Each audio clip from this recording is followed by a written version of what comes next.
treetops of this world. A balance. Yo, what is going on, guys? It's Cyclone here, bringing you some brand new Call of Duty gameplay. Hardpoint, Nuketown, you know what it is. 50 plus kills. Hey, that's not what's important though. What is important is what you see in the title, man. That is probably one of the scariest, craziest, most, I don't even know how to describe it, man. It's just scary to top it off, and just overall crazy as hell, man. So obviously, as you see in the title, I witnessed the murder, and man, let me tell you, when you see something like that, it messes you up mentally, man. It really does fuck with your mind. And it puts a whole different perspective on life on you. You realize that life could just be taken away instantly, quick, like nothing. And it just makes you appreciate life that much more. And I mean, you could go as far as to say I had like a near-death experience, man. But I won't bore you guys anymore. Let me go straight right into it. So basically what happened was, I was on my 24-hour shift, right? For those of you who don't know, which is probably all of you, I am in the military. And in the military, we have this little thing called CQ. What does it stand for? I have no idea. There's so many acronyms in the Army, I cannot keep track of any of them.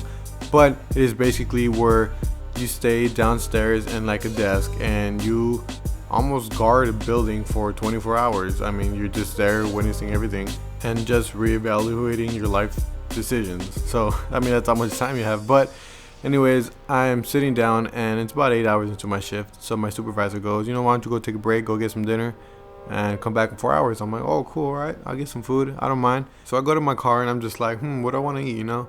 I'm like, I want some pizza. I feel like getting some pizza. But I'm a cheap ass, so the number one place to go get some cheap, good pizza is Little Caesars. So I get in my car, take off, go to Little Caesars, park, and I'm getting off. I start walking towards Little Caesars, and you have to cross the parking lot to get there because I parked across. So as I'm walking there, another guy comes out and he starts walking to his car. As he's walking, some car pulls up and rolls on the window and says something to him. I couldn't hear it, but they said something. And he gets into this like aggressive stance. So I'm like, oh fuck. Some guy comes out from the passenger seat of the car, goes around the car and goes up to him. And at this point, they're face to face. I'm like, oh fuck, they're about to throw down, you know? I'm about to get my camera ready and everything, about to world star this shit. So they're just there shit talking. And at this point, I'm just like, you know what, fuck this, man. I just want my pizza and get the fuck out of there. I ain't trying to see anything or try to be a part of anything. And as I'm walking a little faster, he pulls out something from his right side. And I just hear these two shots. Loud as hell. So I'm just like, is that really what I think it is? And then he steps back. He sticks his arm up and then does the typical gangster shoot, right? Stance, the shooting stance, the cock your arm to the right 90 degrees. He does that and he shoots 2 more times. And I'm just like, holy fuck, I got scared as fuck. And as I said fuck out loud as an instant reaction. And then he looks at me. Keep in mind, I have my uniform on, so I stand out like a sore thumb. I look at him and we look at each other for a little bit. And I shit you not, it felt like time just slowed down as we looked at each other. And as we're looking at each other, I'm just like, man, this is how I die. By a random ass guy on the street just because I wanted some damn pizza. So I'm like, fuck. But he looks away, thankfully, and he just gets back in the car. As soon as he gets in the car, I guess the friend of that guy that got shot comes out of the store and starts shooting at the car while they peel off. And at this point, I ran behind my car and I was just like, holy shit. So he starts shooting at it, chasing after it, and then they just take off. So I'm like, fuck. So I go to the guy, right? I make sure it's clear and I start running to the guy. He's bleeding out like crazy, and he got shot in the stomach and the chest, I believe. So he's bleeding out like crazy and he's gasping for air, man. And there's nothing I could do. Like, it sucks that I'm just there and I can't do anything to help this man. So I just have to sit there and call 911. So I do call 911, and while I'm on the phone, he just stops breathing and I guess he died at that point. And I'm just like, damn, man. So I just stay there with him, and the cops come. I talk to him and everything, and they pronounce him dead on the scene. So I'm just sitting there, and I'm gonna get back in my car. I didn't even get my pizza. That's the worst part of it. I didn't even get my pizza. I stayed hungry. But I just sit back, and I'm just like, damn, I just really saw someone get their life taken away right in front of me. Like, it just makes you appreciate life that much more. Like, to know that it could be taken away at any point, at any given time, just like that, you don't really appreciate how amazing life is, because it is great. I mean, You go through some stuff, I've been through some stuff, but overall, just living is amazing.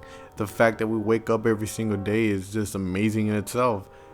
And to see something like that, just showing you that anything could happen at any given time.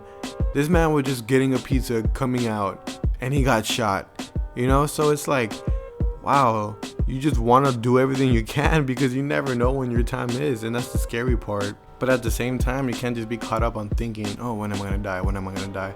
I'm pretty sure no one thinks that. It goes through everyone's mind every once in a while, but you gotta just live life, experience things, enjoy stuff. You can't just go on life with a frown, because just like that it could end, and you don't want to die mad or sad, you know?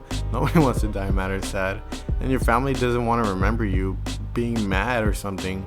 So just try to stay happy most of the time. Yeah, I know it is hard. Everyone goes through stuff. Don't get me wrong. I mean, even I've had my fair share of hard moments. Just recently, not too long ago, a couple months, I just got off a really big depression episode, and I mean, it was really hard. It was one of the lowest points in my life I've gotten to. I mean, my job, my marriage, everything was really just hard on me and affected me so much greatly.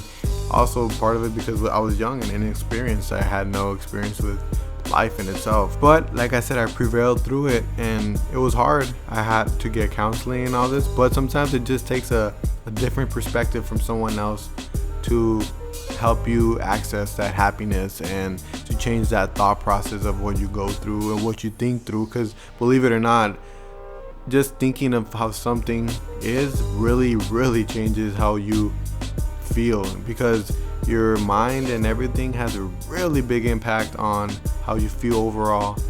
If you take someone from two different scenarios, let's say someone's tire pops. One guy could be like, damn it man, my tire is popped, that's it, my car is done.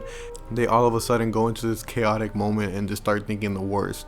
I mean, I was like that myself, and it sucks. And then you have the other guy over here, guy B, that his tire pops, yeah, damn it, my tire popped, but hey, look, I got a spare, I could fix it, 20-30 minutes tops, and that's it. Boom, tire fixed, and there you go, he lived on with his day. The difference between those two, the first guy started thinking all these bad moments and started thinking all this bad stuff, so he got himself emotionally down, and at that point he's vulnerable to other emotions as well that are negative. And guy B just ended up saying, hey, my tire popped, it happens, changed it right away, no repercussions, no nothing, and there you go. Look, his emotional status wasn't affected and he was still happy throughout his day. Yeah, that sucked, but he lived through it and he was positive about it. So yeah, all it really takes is for you to keep a positive mindset on everything, and I guess a positive outlook on the future, because things will get better and they always will. I know it's cliche to say, but it is true. And just like another popular cliche out there, there is always light at the end of the tunnel, and that holds pretty true. So just basically stay positive, guys, stay motivated and stay hopeful. That's the biggest thing right there, man. Stay hopeful, because there is always hope, and that's something that you can hang on to and always have with you. So that's it for today's video, guys. I hope you enjoyed the gameplay. I hope you enjoyed the story, as well as the little mini lesson I gave in at the end. Of course, those are my thoughts and opinions. I hope that it does mean something or be really useful to someone out there that sees this video. And if it doesn't, I mean, just let me know. I won't be butthurt or anything. Let me know in the comments. And as always, guys, if you liked the video, please give it a thumbs up, share it with all your friends, and most importantly, guys, don't forget to subscribe to my channel to see content like this weekly, if not more, if I have the time. So I hope you guys enjoy the rest of your day. Remember to stay positive and keep an optimistic outlook on life.